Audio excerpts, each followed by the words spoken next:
Yo, what's going on, guys? It's Steve McCrawley coming with another video, another VGC 2016 Wi-Fi battle on the battle spot.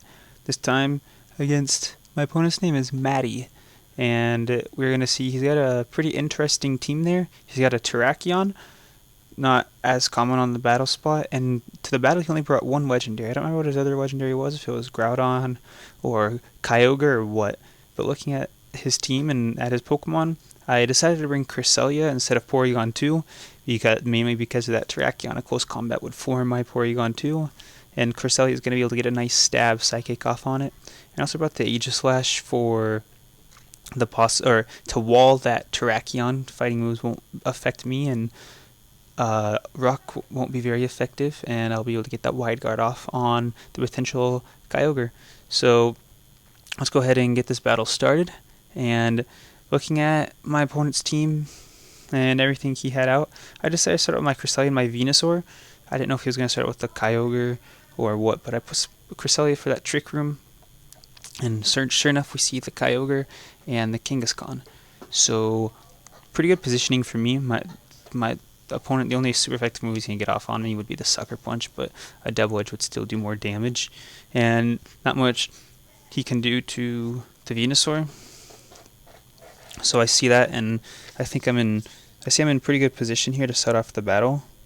So he's gonna Mega Ball with the Kangaskhan, the really predictable move, and I also decide to Mega Evolve with my Venusaur for the Trick Room because I want to be as slow as possible under Trick Room.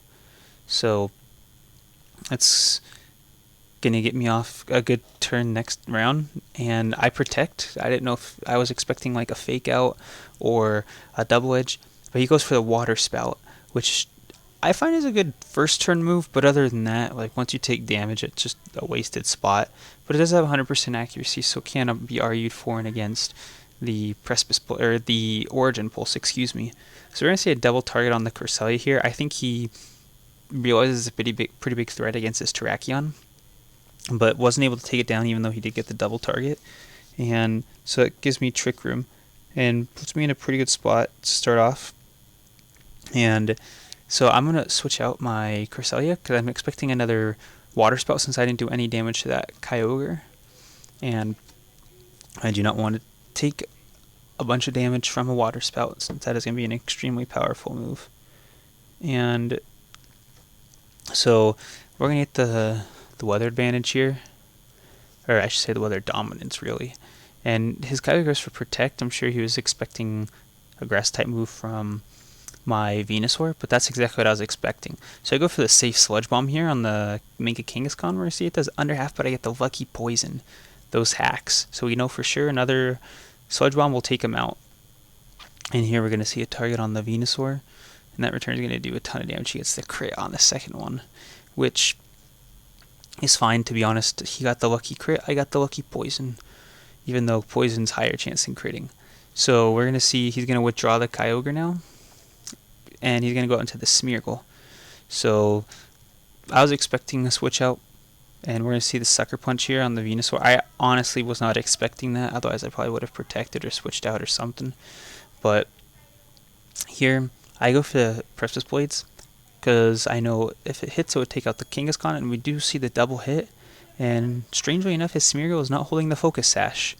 Interesting. I'm sure it's holding the Choice Scarf or something, but so we get two easy knockouts right there, and I go back into my Aegislash so I can shut down that Primal Kyogre, and I can just switch out my Groudon and permanently win the Weather War, or at least not have to deal with rain ever again. So his last Pokemon's Terrakion, so I say, okay, well, Terrakion gets completely shut down by my Aegislash, because none of it stabs, or one I resist, and the other one's ineffective.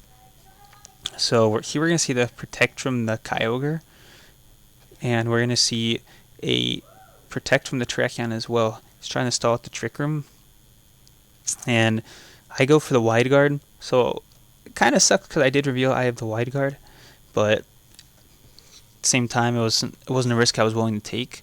So I get a Psychic off on the Terrakion for this last turn of Trick Room. So you see it does over half, which is fantastic. That's some great damage. So he goes for the Ice Beam on Cresselia. He really wants to take it out because he doesn't want another Trick Room coming up. And it does decent damage. Here we're going to see the Rock Slide. So luckily I did get that White Guard. Well, it wouldn't have done much anyways. My leftovers would have healed me back up. But now we're going to go back into Groudon. So as long as Groudon's in, Weather War has been won. We don't have to worry about any more water type moves. So probably only going to see an Ice Beam. And here, from my opponent, we're going to see a double Protect. So here, I'm like, okay, great. Because I went for 2 attacks. So here I was like, oh man, now my Aegislash is in attack form. Or is in his other form. In Blade form, that's what it is. And I go for the Gyro Ball, and I say, oh, well, actually, I could just double Protect as well. If we were to stay in the same state right now until the end of the battle, I win the tie because I have my Pokemon have higher health than his. So here I say, okay, well, if he wants to play this game, I'll play it. I start taking the game really slow because I don't want to risk anything. I don't want to risk like a PP stall. I don't know what he's got up his sleeve. So I take it nice and slow from here. So you're going to see a Protect from Terrakion. I'm still going to go with the same thing. I'm going Precipice Blades and I'm going with the Gyro Ball. So here we're going to see an Ice Beam from the Kyogre. On the Aegislash, we're going to see it does nothing. All of 27 damage.